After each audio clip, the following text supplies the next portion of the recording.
Hey y'all, welcome back to another episode of Let's Cry Together, where you're not required to cry, but if you want to, you definitely don't have to do it alone. I am so excited for our conversation today. We are going to be talking about some really good things that can help everybody out, so just make sure you tune in and listen. And I have a very special guest here with me today. I had her husband on here previously, and now we are graced with her presence, and we have Taharah here with us. I know her from her husband, but I also know her from social media, and I love their shot o'clocks that they do and just the inspirational words that they give us on their Instagram and all of those things. So I will turn it over to her, let her tell you guys a little bit more about herself, tell you guys where to find her, and all the things. Hello everybody, I'm your sister Taharah. I'm so honored to be in this space because I feel like crying is healing, and that's something that I need always. Like, it's just like releasing. Nevertheless though, I am your sister of Christ. I am love to provide different techniques of healing, whether that's through our nutrients and spiritual health, all those kind of different hygienes. I really my main focus, primary point, is our sisters, because they go through things real bad. Of course I care for our brothers too, but like our sisters, that is where I focus all my love and stuff like that. I am a vegan chef, I'm a writer, and I'm a 9 all over the place, but yeah, that's me. And yeah, so I'm honored to be here. Yes, I'm so excited to have you. Where can they find your social media platforms? Okay, so on Instagram it's going to be your sister Ta, spelling T-A-H, and from there you'll just find everything else, I feel like. Okay, perfect. Yeah, so make sure y'all go follow, and if there's anything you need to do, comment, engage, all of those things, so you guys can get her stuff going and see the things that she's letting y'all know about, because it is definitely value in all the things that she's saying.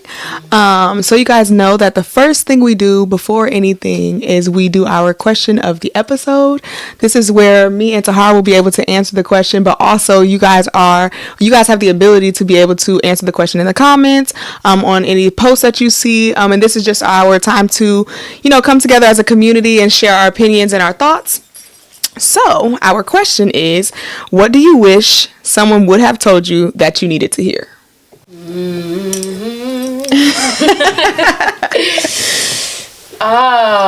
You don't need validation from everybody. I think that I am unlearning that and outgrowing that the validation of everybody else doesn't equate to who I am as a woman. Absolutely. You know what I'm saying? The only validation I need is from the Lord. Yeah. I love that, because I think a lot of the times, especially just how the world is going right now, there's a lot of and sometimes you don't even do it intentionally, but like on social media, like you're seeking those points of validation. Absolutely. With comments, likes. Oh, my picture didn't get this many likes, so I'm not this, I'm not that. When in reality, you're created in God's image. Therefore, you don't need any validation from anybody else, because you know who made you anyways.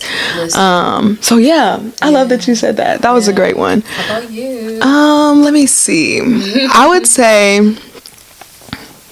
Sorry, now I need to think. No, it's okay. I would definitely say that it's okay to kind of just go with the flow. Yes. I used to feel like I needed to make sure everything was however it needed to be. I had a plan for everything, and then now I'm however old I am, and I'm not necessarily where I want it to be, but I'm exactly where I'm supposed to be.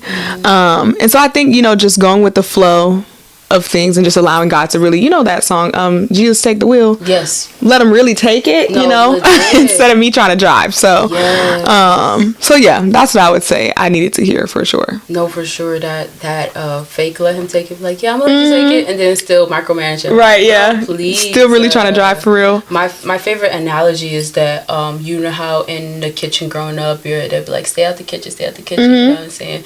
And sometimes if we in the kitchen and we in the way, then we bound to get popped by grease. Yes.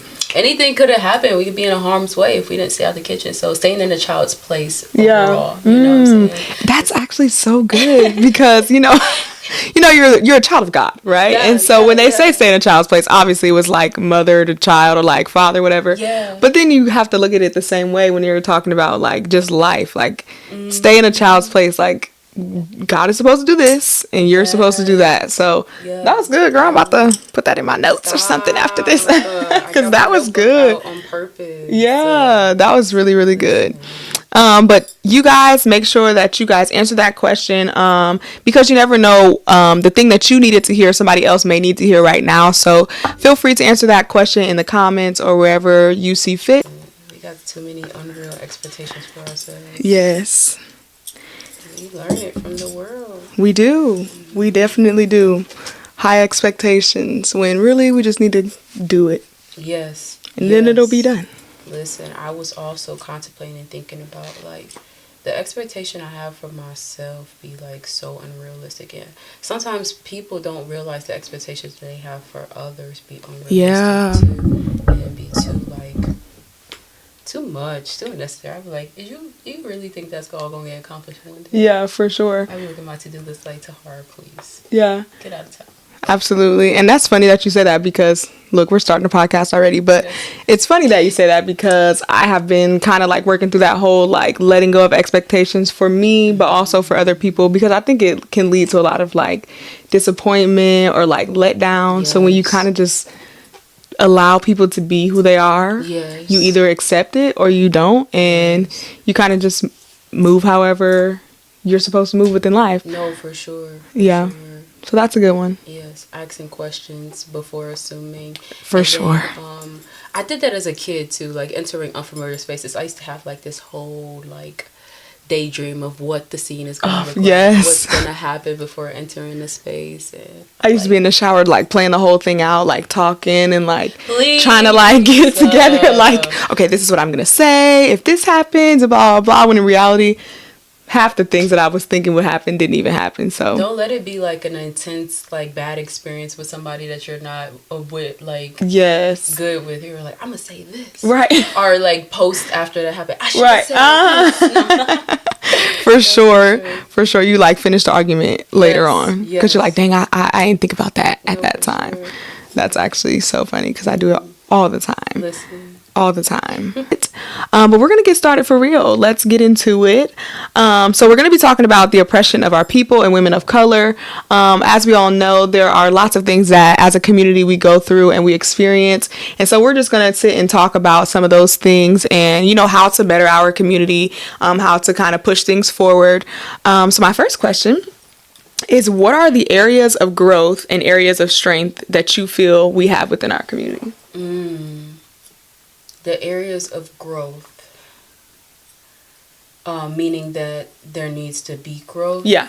I feel like we all needs to have grace with one another. We are so quick to being like, you did this to purposely offend me. Yeah. But sometimes we are just ignorant to like how we're moving. So that's one area, and just being open to, like, if somebody has wisdom to share, then being open to that, or trying to understand why others move the way they move. You know? I think we get so addicted to like, this is my way of thinking and this is something I've been dealing for X amount of years, and not always what we've been dealing with X amount of years is the right way or the righteous way to be moving. So that those two things are just so important, especially like I feel like as long as we have breath in our lungs, we could be 85 and still doing this podcast and still have places to grow. Absolutely. For sure. That's growth. And what was the other part of it again? Strength. But before you answer, there's actually I was just listening to India Ari before you guys got here, and there's a song and she talks about how like we need to like old people need to talk to young people, and you know, black and white people need to talk to each other, and all of those things. And it kind of just hits to that, like, we have to know that there's people who have more wisdom than us. There's people who, even if you have wisdom, like I may have wisdom in an area that you don't have it in. So we kind of need to bridge the gap in order to grow, in order to, like, you know, get more knowledge about different things. We have to be willing to just sit and like talk and, you know, just be with one another, fellowship, you know, all of those things. But okay, yes. Strength.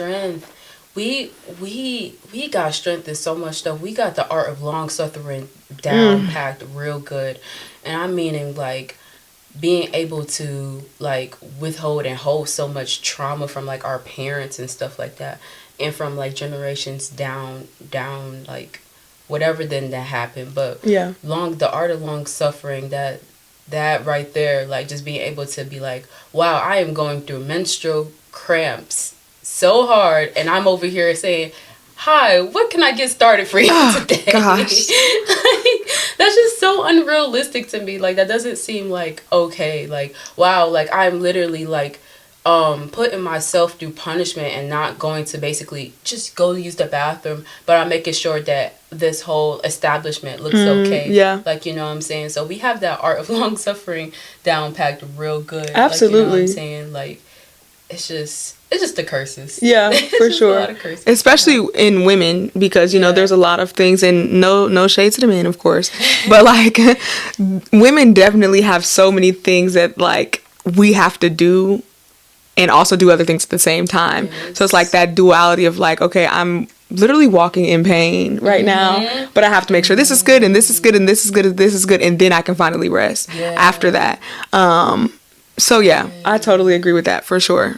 Strengths. We fly. Yeah, we're cool for sure. We cool. It's vain, but we fly. Even in the Bible, they were talking about they had earrings and stuff. We fly. They don't play about their garments. Yeah. We are definitely cool for sure. Absolutely. A lot of other cultures be looking like they be looking fly because they get it from us. You know what I'm saying? We're the blueprint. Yeah. We're the blueprint. Yeah. Absolutely. Let me see. The art. I love the art. A lot of different strengths. We're very intellectual and we're very intelligent. Our system really hates us so bad that they didn't taught us that, you know, they like programmed a system in which to make it seem like that we are dumb, but we are very intelligent. Absolutely. And intellectual, you know what I'm saying? And you don't need a degree to show that either. You know, like there's some successful people without those things. Yeah, and I think it's also a natural, like, intellect, like, yes, absolutely, curiosity. I work with a lot of kids, and the level of curiosity within, like, just, you know, kids from our community, Black kids, it's just like, you know, you're not necessarily interested in this math thing, but there's so many other things that you are interested in, and there's also value in those things as well, because I think we're put into this box and we have to do this, and this, when like that's not what I'm interested in. So I think we're naturally very smart, and I think that, you know, obviously goes for lots of people, but but yeah, I totally agree that we're very smart. They're so smart. Oh my gosh. And it's just so much strength that we have. Like, and that's because that's the strength of the Lord within us, evidently. You know what I'm saying? Like, he's so intentional with us, the way he didn't fashion us up. Like, for sure. He took his time. He did. He definitely did. I said that in one of my other podcasts with somebody, and I was like, we're talking about our own selves as if God didn't sit down and literally take his time with you. Like, he said, okay, I'm going to do this. I'm going to make her eyebrows like that. Like, I'm going to do that. Say the eyebrows. Yeah, like, like, how dare I be over here talking about anything is wrong when God took his time with me. God took his time with you. God took his time with everybody. Listen. Yeah. So it's like a slap in the face to him. Yes. That's why I always try to make him the foundation. Because I could be a little vain sometimes, but also be like, let me reverse back to you. Right. Because it was you who did it. So. Yeah, I don't want to take no credit. Yeah, absolutely.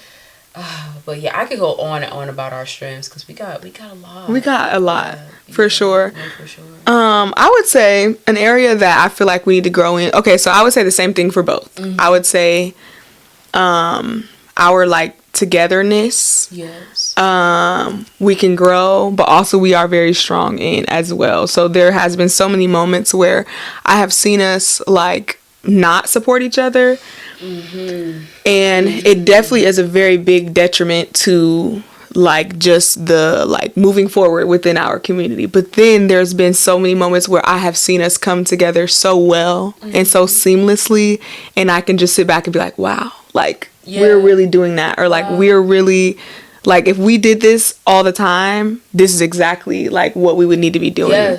I went to Atlanta one time.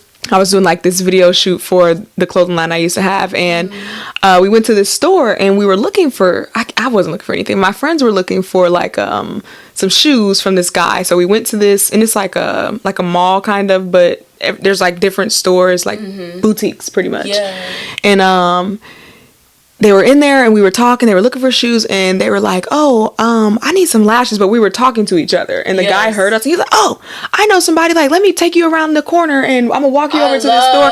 And I was like, this is what we all need to be doing, the togetherness, where I'm not trying to be above you, like we can just all go out here and get it, and we just look out for each other. Do you know how much energy there is and when you're trying to be in competition with somebody? It's so much. It's exhausting. Yes, it's so exhausting. Yeah. Like, I'm not about to try to run this race. Let's jog together in the marathon. No, for real.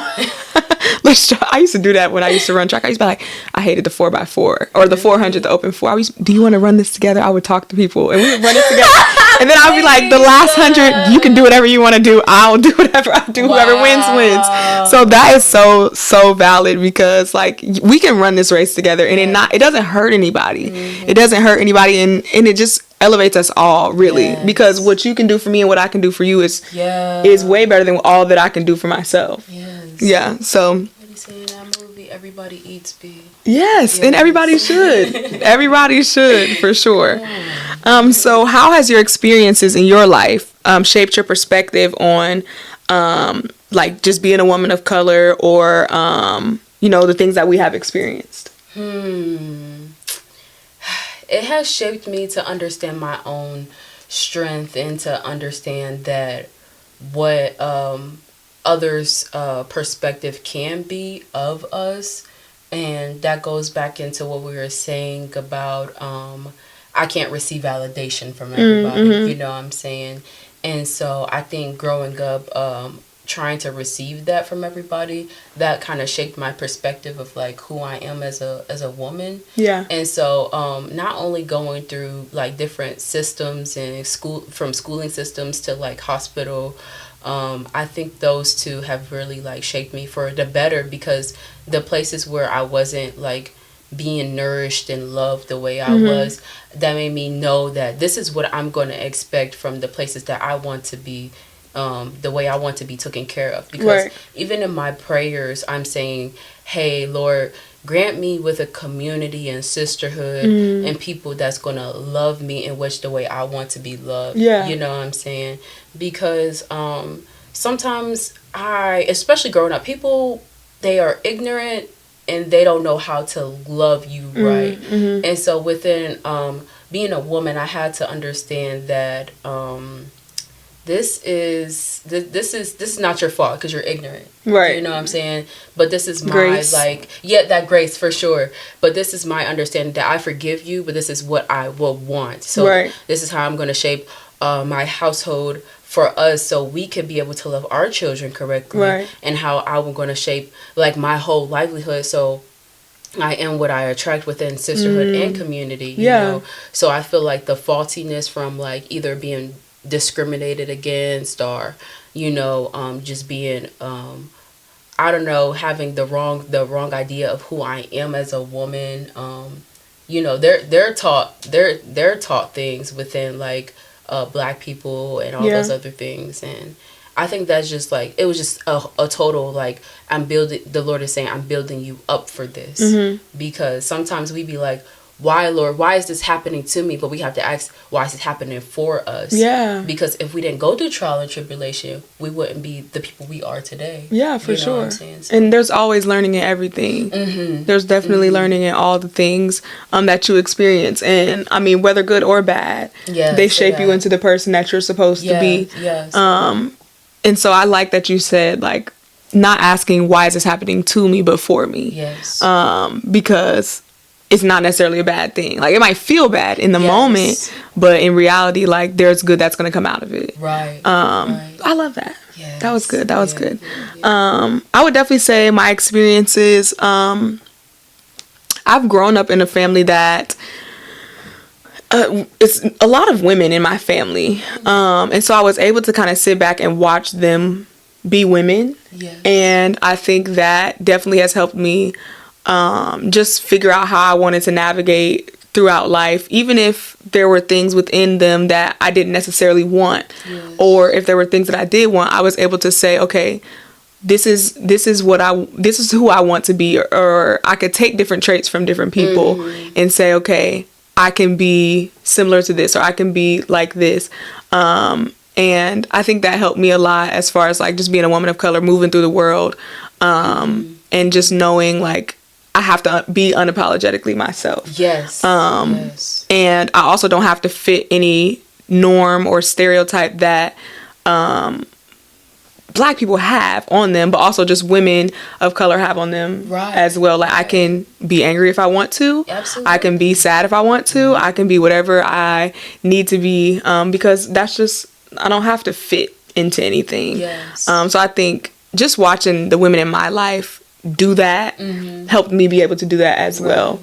And also when they handled situations that came from people who were not of color, they obviously we have our moments. Yes, very much so. Very much so. We have our moments, but I've also, even in those moments, I've seen strength. Like, I've seen that they didn't allow for whatever was happening to consume them.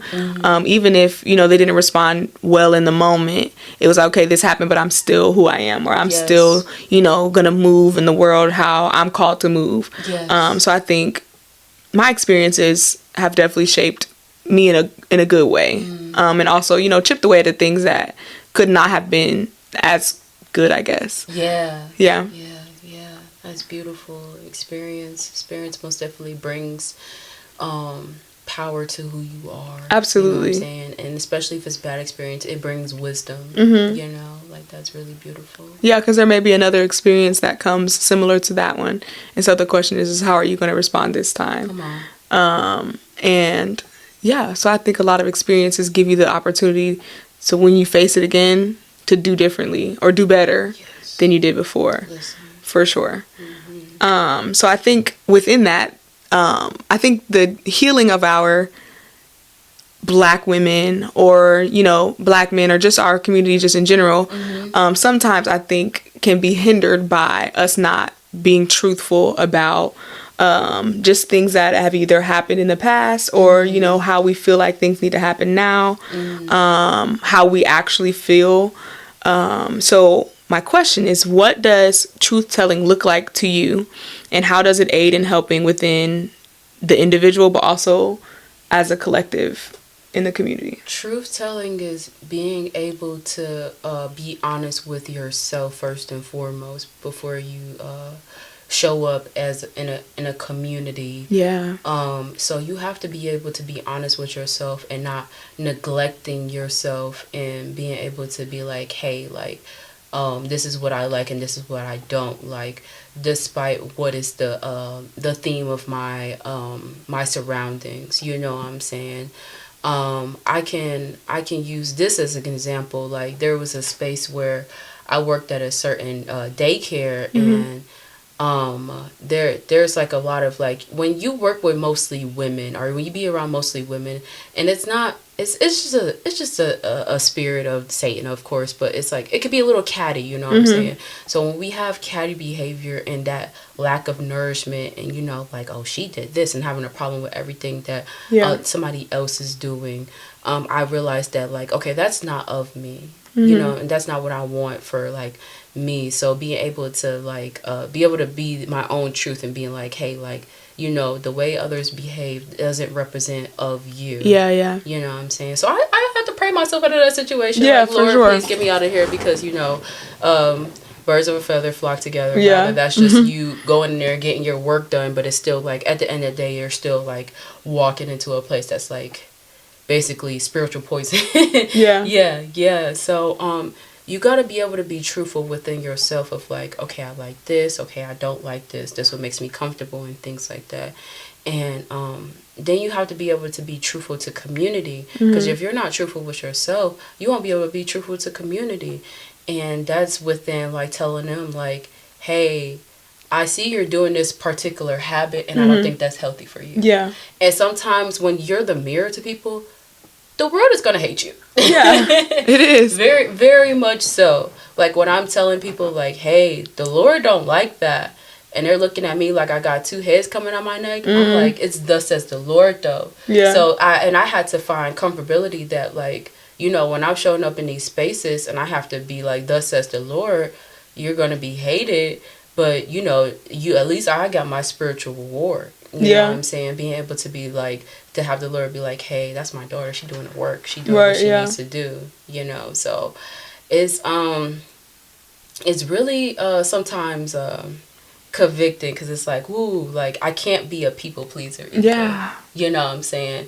Like we can't be appeasing to anybody's feelings, especially when there's salvation on the line. Yeah. Like I'm able to come to you and I love you so bad that I'm able to be like, hey, this is wrong. Yeah. And this is completely wrong, you know. And some people just they don't like truth, you know. So then that comes to me and it's like, okay, so I'm in a community of people who don't like truth, then maybe I shouldn't be here, because there's nothing that's gonna we just like come into a place where we're like, okay, we're gonna tell the truth in all ways. Like I appreciate my boundaries here. This is not what I want. This is not of the Lord, so I'm not gonna be mixed up in here. And yeah, it's just really important, you know, because then you in a cancerous community if nobody's telling the truth. Yeah. Like, dang, like you can't even tell me that like I said that wrong or I'm moving wrongly, and you know, like, and it'd be ignorance too. They'd be like, yeah, go beat that girl up, da da da da. Or, yeah, she was wrong or he was wrong, or just like be encouraging. You know, it'd be brothers too. Brothers encouraging brothers to move folly. Yeah, go sleep with all these women, or yeah, go do this, or encouraging them to steal. And it comes to our babies too, because Satan preys on the babies too. So when unfortunately, when the baby is not being raised up in a home that's out of truth-telling love, then they're like ignorantly like, oh yeah, this is okay. Babies don't know no boundaries. They don't know no like restriction on themselves and things like that. And they think that, oh well, my other friend Johnny is going to go steal, so I think stealing's okay. You know what I'm saying? So it's just important, because it's a ripple effect. You see how I had to go from us to all the way down to the babies, because that's who Satan preys down. He preys on the innocent. Absolutely. So. Absolutely. I was actually at church today, and the pastor said, you know, there's something that people say all the time and it's not true. He was like, generational curses, like that can be true if you allow for it to be true, but it's also a lot of the times it's a generational choice. You can choose to like make that difference. Like you can choose to change the thing that has been, I guess, moving from generation to generation, if you decide with you that you're going to stop that thing. Yes. And I think that points out the whole like ripple effect thing. Because if you weren't raised in a truth-telling, love-filled household, then you don't have to give that curse to the next generation, because you can stop it with your household that you create, and you can make a generational choice to bring your children up in love and truth and all of those things. And I also like that you pointed out the fact that it starts with you, because I think we often lie so much to ourselves that we don't know the truth to give to other people. And I think once we get in alignment, then we realize like, I have to tell myself the truth in order to make sure that other people are moving in truth as well. Because like you said, like you may be correcting other people, but if you don't know if you don't know the truth, then you're correcting other people in a lie, pretty much. So I think I agree that you definitely have to be telling yourself the truth. So that's, I mean, I just technically answered the question, but I think I agree. I 100% agree that it all starts within yourself. Because if you don't do it for yourself, then you can't do it for anybody else. So you can't touch the community without you know, making sure yourself is going in the proper way, or the proper whatever. And that's what everything. It's not truth telling. You know what I'm saying? That's everything. I can't be sitting up here promoting holistic health and I'm over here eating junk food. Yes, You know this what I'm is saying? true. I do have my down times. I like some chips. Yeah. You know? I like me a little snack. You know what I'm saying? But it's like, am I making that the theme of this temple? Yeah. You know what I'm saying? So it's like, you really have to look within. Like, it goes back to how you gonna win when you ain't right within. Mm-hmm. You know, I can't be here for everybody if I ain't doing right within me. Yeah. You know what I'm saying? So, I agree 100%. Mm-hmm. Yeah, I think you have to be the example, pretty much. Like, you have to lead by example. You can't. My cousin said in our podcast, the first one, she said, do as I say, not as I do, which is valid in some cases, but also, you know, some people can only do what they see. Therefore, you have to be the thing. You have to be the light. Yes. And if you're speaking light, but then you're being darkness, they're just going to walk and follow darkness. So you have to be able to be speaking and doing the same thing. Yes.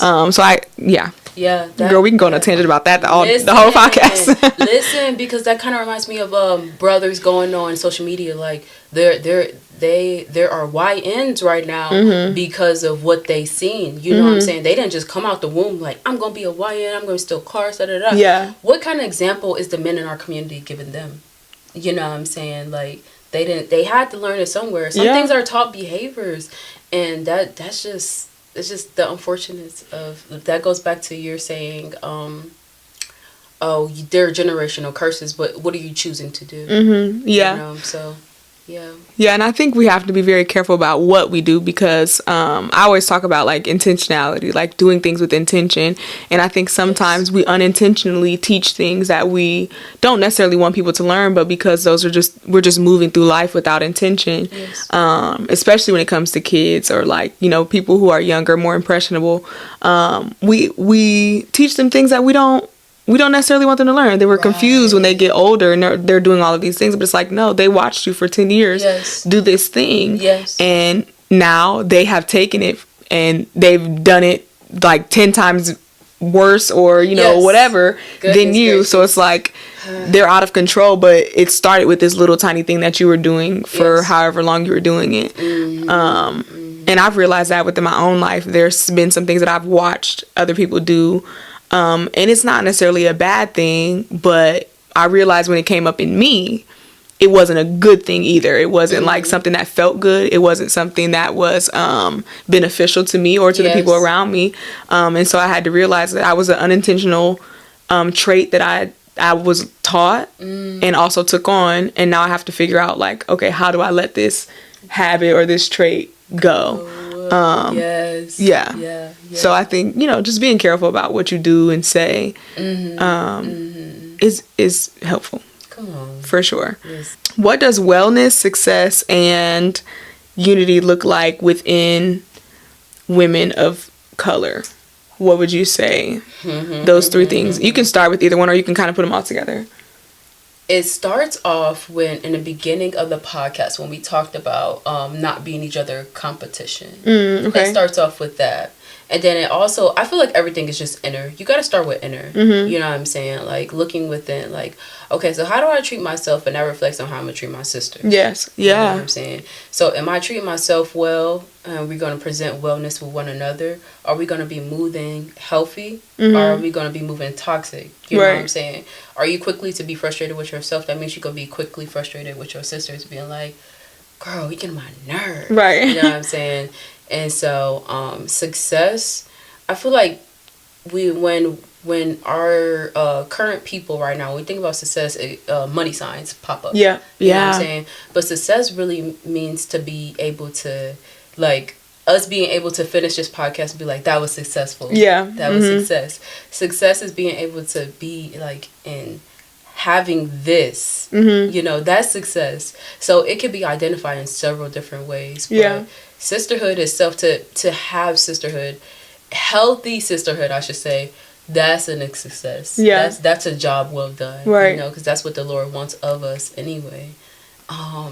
Unity, just always just like, I could give you my troubles, but not in an unhealthy way.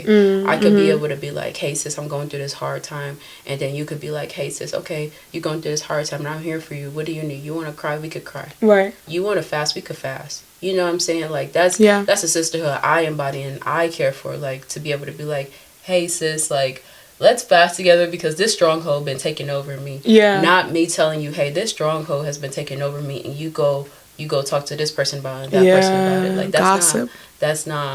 that's not giving good fruit. You know what I'm saying? So to be able to take care of yourself, but to know, like, also to know that there's always gonna be Satan. His little big old head in the way.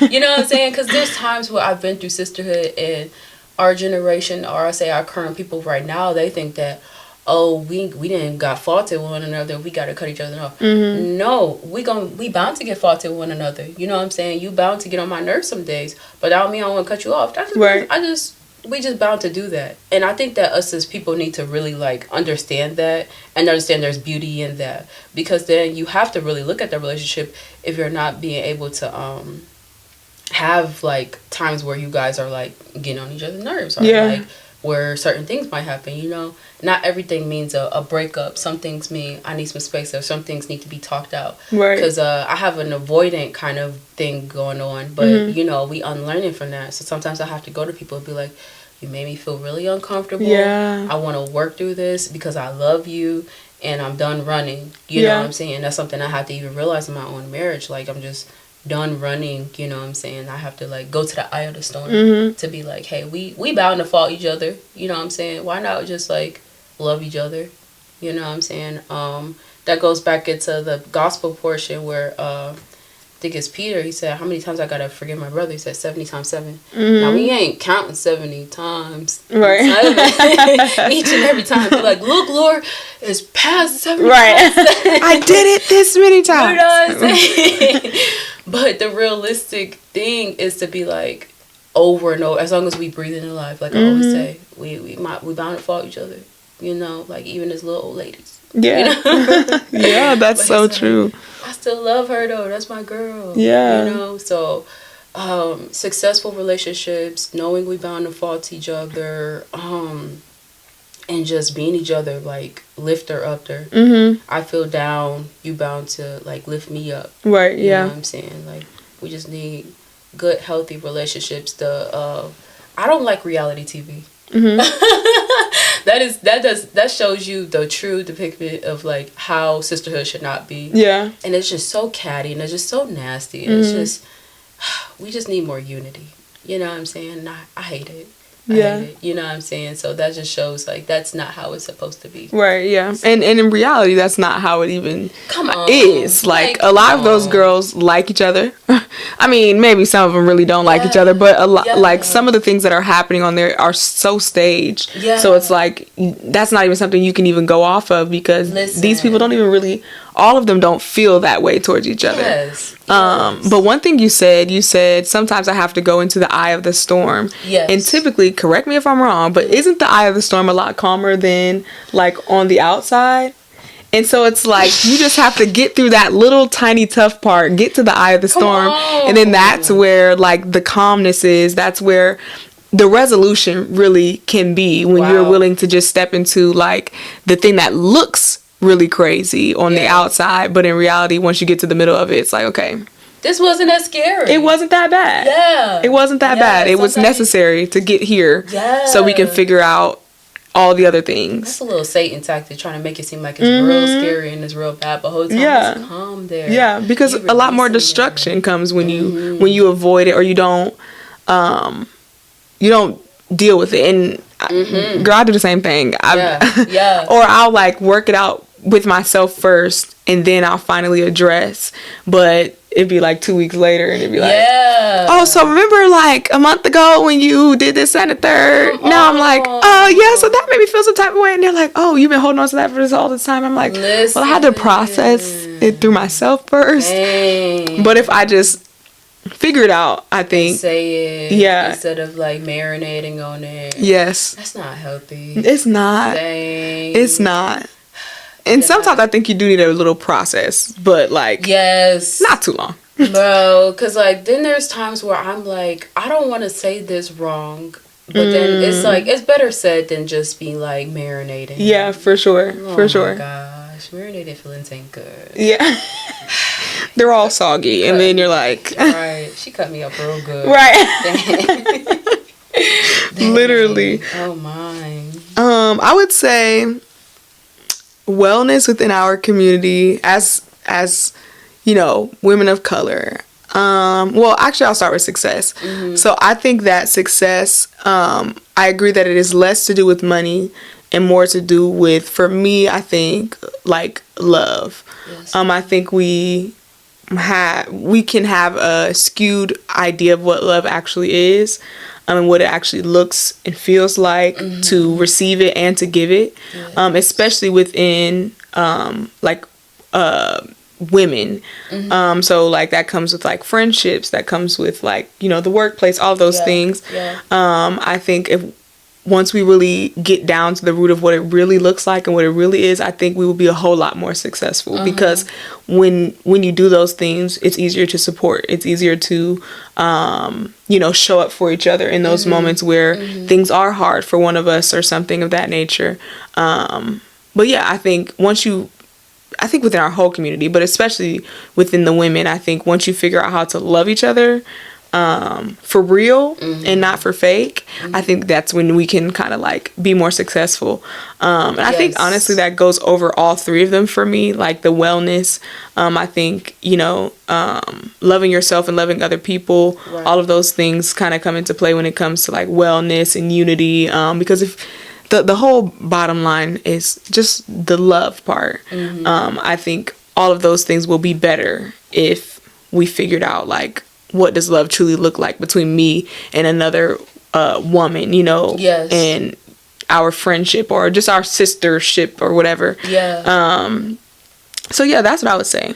If we want to progress anywhere, I think we have to be able to love each other better. Love is important. Yeah, it is. Love one another. Yeah, for sure. Listen, you're not gonna go anywhere without that love. And without the love too. Yeah, real, genuine. Real genuine. If you were talking to somebody and you wanted to tell them a practical thing that they could do to kind of help our community, help women of color, whether big or small, but something that is truly doable, because I think some people don't do anything because they feel they're not capable of doing something big. Right. But something practical, what would you say would help with the healing of ourselves, but also within our community? Do your inner work first, because that's when it's going to show. Like when you start working on yourself, you realize like your calling in a way. You know what I'm saying? Like within me, like just dealing with holistic health and knowing that like my eyes light up to that and my heart lights up to that. And when you find the niche of you, like the problems that goes on within you, and you're able to help others. So you can't help others. You can't pour from an empty bottle. You can't pour from emptiness, So when you're able to realize yourself and get a feel on yourself and really doing some deep groundwork, then you're able to like being able to nourish and others and fruitful to the community. So I would just say do your inner work, and then you could find out.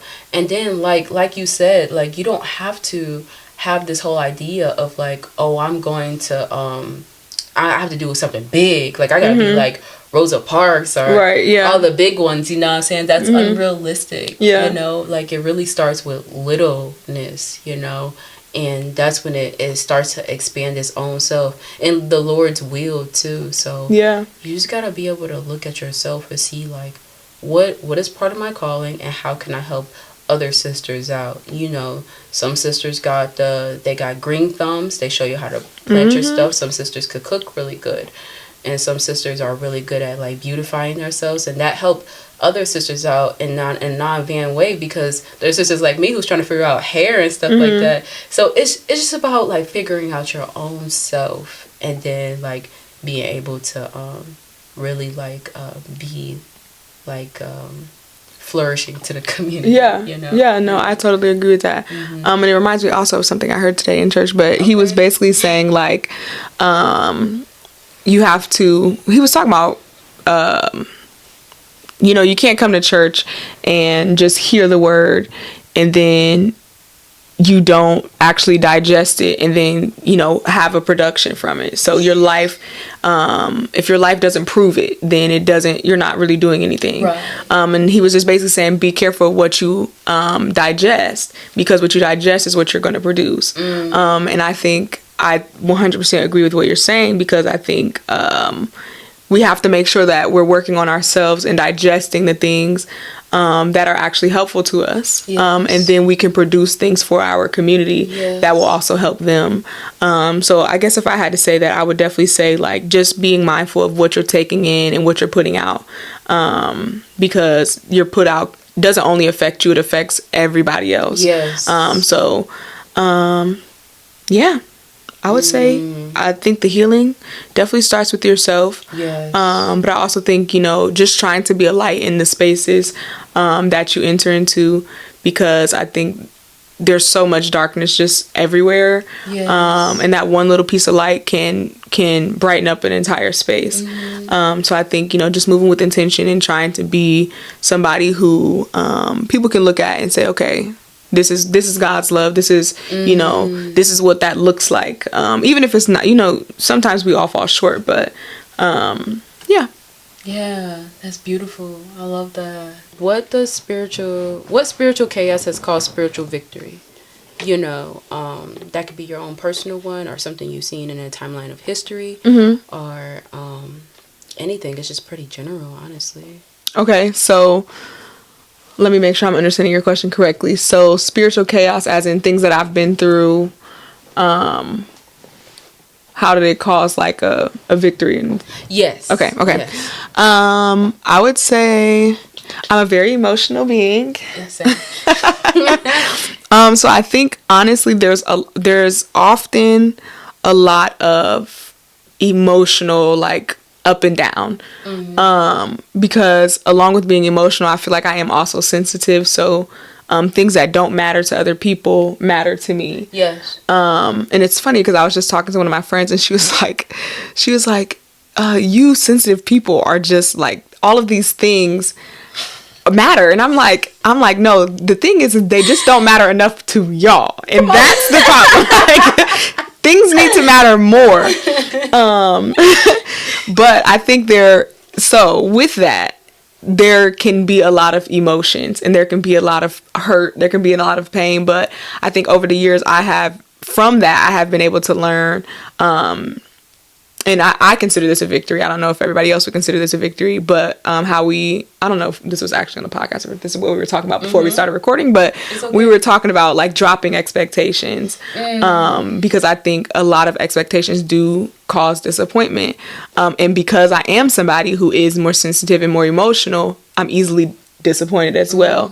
But I think as I have gone through life and experienced different things and have been hurt or whatever, I've realized that when I drop the expectations of people, I'm able to just, for one, live in whatever is happening in that moment, but also I'm able to have a better love for people and who they are and why they do what they do. I get more understanding of them when I don't place an expectation on them. I'm not looking for you to do a specific thing, and when you don't do whatever I think you might do in that moment, I can just sit back and understand the why. Like, okay, why did you do that? Or like, why did you respond the way that you responded? Or I've told you this thing, but you didn't respond how I thought you would respond after I told you. So why? I get to sit back and ask the question why. And I think that is that's a victory, because even like in my walk with, like, God and everything, I don't ever question God, but I realize that I'm able to ask him questions. And I think, sometimes you don't do that, but when you drop the expectation, it gives you the ability to seek understanding instead of like, just like, oh, you should have did this or you should have did that. No, for sure. Yeah. For sure. That's beautiful. What spiritual chaos has caused spiritual victory in my life? Man, there's so much. That was a great question, by the way. Because I think that sometimes that goes back to what I said. Why is this happening to me, how it's happening for me. And sometimes, like, the Lord do need to cause some chaos to for make sure. some greatness to occur. I guess we could go back to saying, okay, so I'm gonna mention this. Okay. So maybe in 2021, I was in 2018. I'm sorry, trying to get my timeline right. Okay, so 2018, I had a child, and she was a stillborn at 4 months. Oh wow, I'm sorry to hear that. And then like she passed in 4 hours, and so within that was like so chaotic to me. And me and her father had like the craziest, like most unhealthiest relationship ever. And I feel like within that was spiritually like chaotic. Like that was like rough, like, you know, dealing with that and accepting the love you think you deserve, you know what I'm saying? But it also like caused spiritual victory too at the same time, because it was like I'm able to see that the things I'm able to go through, like, you know, and to grow through that talks about, that goes back into when we were talking about strength within our people. I was just about to say you that. Know what I'm saying? And then, just like I even made the dean's list that year still too. Like I was amazed at myself. I was like going through all these things, but like still on it with like schoolwork. You know what I'm saying?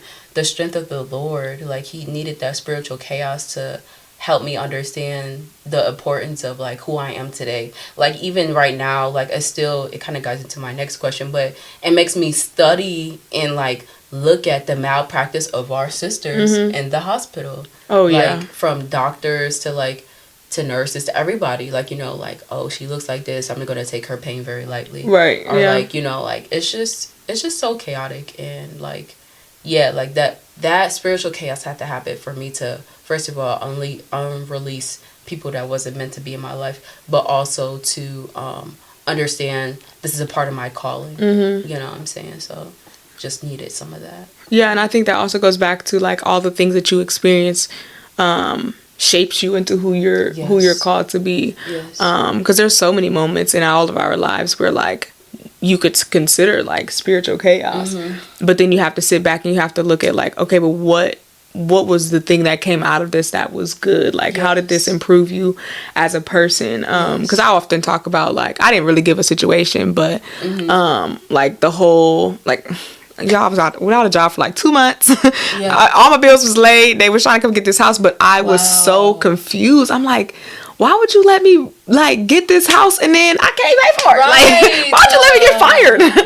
But in that, I was talking to my grandma and I was telling her, I said, all of that I had to go through.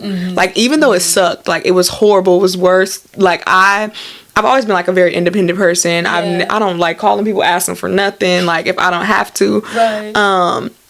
But it showed me like you are always moving and leaning on your own understanding, when in reality you're supposed to be doing what I need you to do. You're supposed to be moving based off of how I want you to move. And so the crazier part is I prayed for that job over and over and over again, and in my prayers always, if it ain't supposed to be in my life, don't let it be there. And he let it come, but then he was like, just kidding. And so but I think he was trying to teach me like, this is how you're supposed to be moving through life. Like, you're not supposed to be moving on your accord. You're supposed to be moving on mine. And I think in a lot of chaos, that's part of the, like, obviously everybody's learning a different lesson. But I think that's always like an underlying lesson. Like, come on, just believe in what I'm telling you. You know, let me take the wheel for real. Like we said before. Yes. I'm a very ride or die person. And so when it comes to that relationship I was in with the man of my child, like I probably would have stayed if she would have like been alive to this day, or like still would have had some type of sort of connection within that. And that's just something that I didn't need, you know what I'm saying? Growing up, like, I seen my mom endure. Right. You know what I'm saying? And so I feel like I just would have been enduring in, like, something I just would have kept the cycle thereof. And, like, how am I showing my daughter what love looks like? Right, you know what I'm saying? So, spiritual chaos, sometimes he need to rumble the feathers a little bit. He and does. get us out to show us stuff. So, there's so many lessons from that. Just, like you said, like, I feel like all spiritual chaos is, like, you're moving on your own accord. And I need to show you something. Yeah, for sure. Yeah. And you need to pay attention. Yeah, real good. Yeah. Real good. Class is in session. Come on. So I actually have a question. I'm sorry. What's up? And you can feel free not to answer this question, but obviously, with the experience that you had, that had to be very hard mentally. So how, like, what did you do to kind of get through that? Because I think a lot of women, just in general, experience things like that, and they don't know how to move through that. And even if you didn't know at that time, what would you say now? The Lord. Yeah. That's it. But to not be vague about it, I found my own therapy within my own way. Like I'm a writer, so I love to write, and I most definitely wrote a lot about her, wrote a lot about the situation. I mean, like, putting it into even class where we were writing monologues, like, I would write about the situation, and he was still on campus, and I was still on campus, and I didn't care. Like, I would perform it at open mics on campus. Like, I think I was just, like, telling my truth. Yeah. And I'm really big on vulnerability. Like, that's how I get my friendships, and that's how, like, I express myself. Like, I just love, like, it's just something really, like, good about vulnerability, you know. So I think just different, the Lord guided me through his way of healing. Like, I feel like being outside is nature is healing, so all praises for the springtime. So I'm hiking, running, I like to stay fit, so all of that, like, you know, and just community too, to be able to, like, help you during that time. That's the importance of sisterhood. That's the importance of people that's allowing you to feel your feels. And, feel your feels. I like that. yes. And I think after a while, I had to. I want to be a mom, and I appreciate the time I had within being a mom. But I had to understand that I had to stop letting grief be part of my identification, because, like, I would show up in places and be like, "Hi, I'm grief." Yeah, you know, "Hi, I'm grieving." But at the end of the day, if you can't show up in a certain place where you don't, like, I don't know, you can't show up and not be, like, kind of cancerous. Maybe you shouldn't be showing up. Right. You know what I'm saying? I'm talking about, like, outings and things like that. Of course, we still got to go to school and work or whatever whatever life is pulling you at. But to be able to show up and still be, like, cancerous, and you're like, it's okay to go through things. We are going through things, but it's like, are you being nasty within that? Like, you're being nasty to your coworkers, you're being nasty to your kids, your wife, your husband, all that. You know what I'm saying? So I had to let go and understand that I am not grief. I am not the things that I've been through, and that's not part of who the Lord ordained me to be. Those are testimonial things I'm able to share in spaces, so that to be that while she went through that, she doesn't look like what she's been through. You know, so the Lord is amazing. Yeah, isn't he? Yeah. Isn't he? Yeah. Well, yeah, thank you for sharing that too, because I think a lot of people, like I said, obviously not necessarily how you experienced it, but also there's people who have experienced something very, very similar, and I think that's a hard thing to navigate when you don't know how to navigate it. Or you haven't seen it, or whatever the case may be. So appreciate you for sharing that. No, for sure. So speaking about my whole traumatic thing I've been through, it goes into my last question, and it says, how are we protecting our sisters from medical malpractice? So I feel like we go through that so bad and so good and so much. And so what minor steps or big steps do we think we could prevent ourselves and others from medical malpractice, you know? I definitely think holding people accountable, doctors, all of those things, but also I think having people who are on your side to be able to advocate for you. Yes. I actually was talking to my friend the other day. She shout out to Kaya. She had kids or whatever, and she was telling a story, and she was like, her husband didn't know what to do in the moment, so he stepped out for like a split second, not for any like malicious reason or anything. He just stepped out. And he was like, no. She was like, wait, where is he at? Like, I need him to be the person who's advocating for me, because if there's a point or a moment where I can't do it for myself, I have to have somebody next to me or, you know, behind me or whatever, to be able to advocate for me. So I think when it comes to like any medical situation, I think as women of color, you need to have you need to create your community regardless. But if you're experiencing something of that nature, I think utilizing your community to be able to have somebody who will advocate for you in your best interest, so that if you can't do it for yourself, you're able to have somebody who will do it and do it for real. Like, no, for sure. Not somebody who's going to be like, oh, well, this is what I think you should do. Like, no, this is what you're supposed to do. Literally. This is what she wants to be done. I know the things. I know all the stuff or whatever. Because I always say, people think I'm crazy for saying this, but I always say, if when I have kids, I want people to be in the room just anyways. Yes. But my friend had a baby and she had a C-section, and I realized that they only let the husband go in, and I was like, okay, that sounds great. Like, shout out to the husband, but my mama got to come too. Yes. Because I know that my husband, whoever he may be, is going to advocate for me. Yes. But for 26 years so far, my mama's been doing it. So, like, I need her to be in there too, because if he don't know my history, she knows it. So it's like, you have to know who is going to, like, truly fight for you in those moments. So that's what I would say. I would say, have people who you're surrounded by, who can truly do what they can, in your best interest. I think that's a small thing that you can do. No, for sure. There's lots of things you can do on the larger level. No, but, for sure. But yeah, what would you say? I would say that I'm gonna tell the truth, no matter who like it or who don't. Oh, like it, because the medical system don't care about you as a black woman.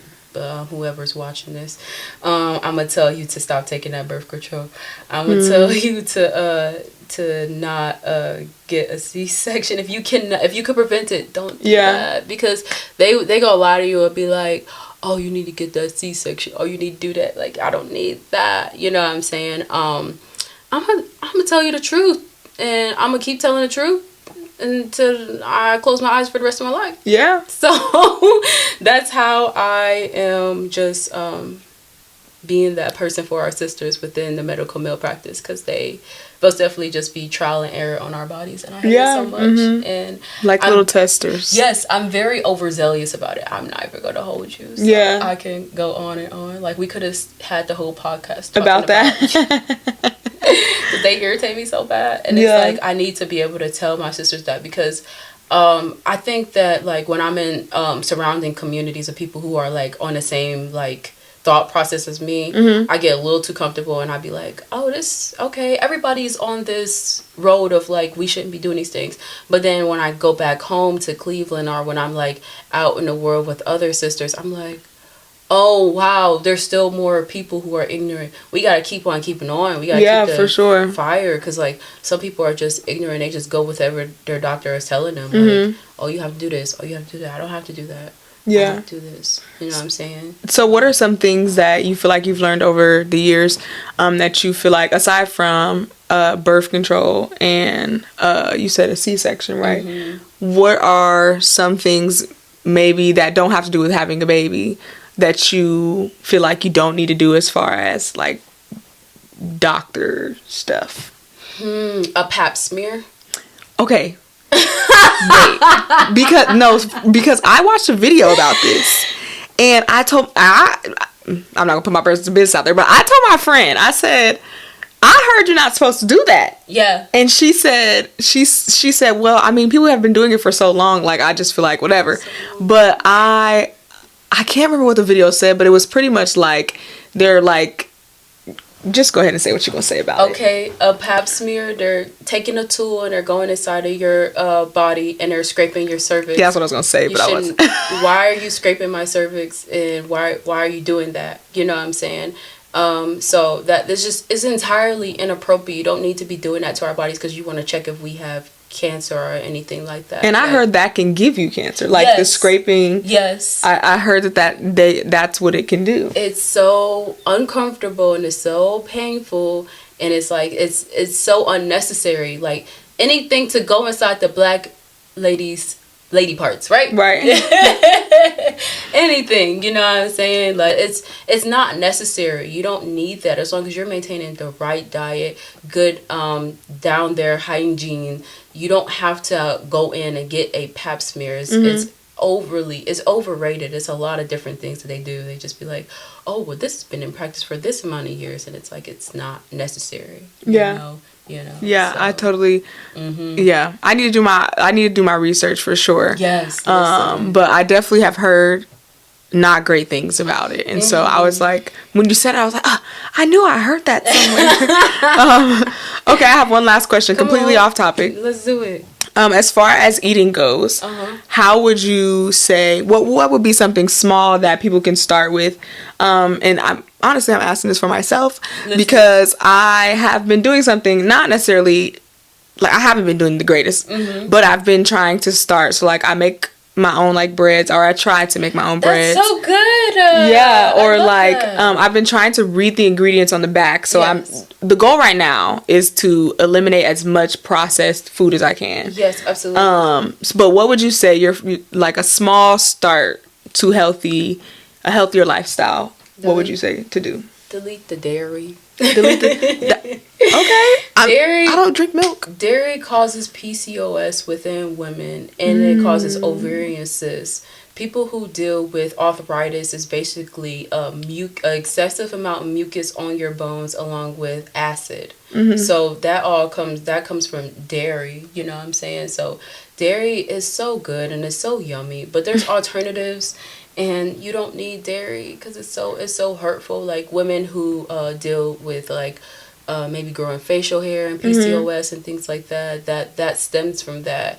And so it like messes up your hormones too. So I would say delete the dairy and just drink your water, please. Yeah. Stay hydrated, and maybe more fiber diet and more produce, fruits and vegetables. You know what I'm saying?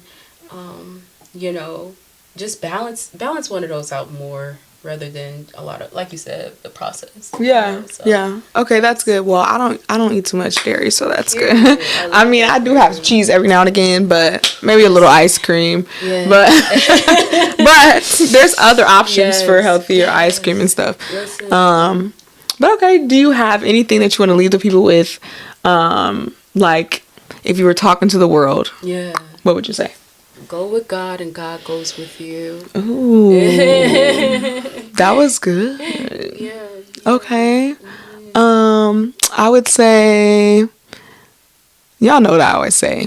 Move with some intention. Don't just be out here willy-nilly moving through life. Leading with love always. And yeah, just be a good person, a kind person in the world. And I think, lots of things will be solved. So y'all already know. Thank y'all so much for watching another episode. Thank you to you for coming on and having this conversation with me. It was great. I loved it. Honor from my end, honestly. Yes. Thank you so much. But yes, please come back. Whatever the people say, subscribe, like, comment, all those good things. Make sure y'all go follow her on all of her social media accounts as well. And that's another wrap for Let's Cry Together, where you're not required to cry, but if you want to, you definitely don't have to do it alone. We're always doing things in togetherness, and I love y'all. See y'all again. And scene.